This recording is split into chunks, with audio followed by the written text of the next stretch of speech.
राधे राधे। महाभारत का युद्ध भारतीय इतिहास का सबसे विनाशकारी युद्धों में से एक था। इस युद्ध का स्थल कुरुक्षेत्र हमेशा से रहस्य और जिज्ञासा का विषय रहा है।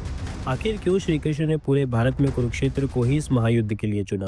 आइए जानते हैं आज के हमारे इस वीडियो में। कहा जाता है कि जब युद्ध होना निश्चित हो गया था तो श्री कृष्ण ने अपने दूतों को पूरे देश में भेज दिया था। उन्हें ऐसी भूमि ढूंढनी थी जो इस महायुद्ध के लिए सबसे उपयुक्त हो। श्री कृष्ण को यह डर था कि कहीं भाई भाई, गुरु शिष्य या रिश्तेदारों के बीच युद्ध देखकर लोग भावुक हो जाएं और युद्ध रोक दें। इसलिए उन्हें ऐसी जगह चाहिए थी जहां क्रोध और द्वेष की भावनाएं इतनी गहरी रची बसी हो कि युद्ध के दौरान ये भावनाएं ही हावी रहें।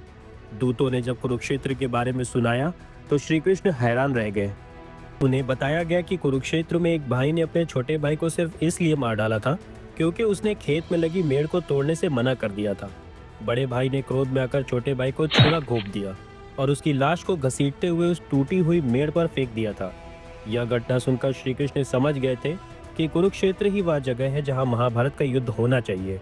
यहाँ की धरती पर इतना रक्त बहाया जा चुका था कि यह युद्ध के लिए एकदम उपयुक्त थी। यहाँ की मिट्टी में क्रोध और द्वेष की भावनाएं इतनी गहराई तक रची बसी थीं कि यहाँ युद्ध होने पर किसी भी प्रकार की दया या करुणा की भावना नहीं जागृत होगी। कुरुक्षेत्र को चुनने के पीछे एक और कारण भी बताया जाता है। कहा जाता है कि कुरुक्षेत्र में एक बार इंद्र देवता आए थे। उन्होंने कुरुओं से पूछा था कि वे इस भूमि को क्यों जोत रहे हैं। कुरुओं ने कहा था कि जो भी इस भूमि पर मारा जाएगा वह स्वर्ग लोक जाएगा।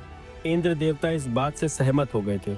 इसीलिए भीष्म, कृष्ण और अन्य योद्धा यह जानते थे कि जो भी इस भूमि पर मारा जाएगा वह स्वर्ग लोक जाएगा। आपका इस विषय में क्या राय है, हमें कमेंट बॉक्स में बताएं। साथ ही चैनल को सब्सक्राइब करना ना भूलें। राधे राधे।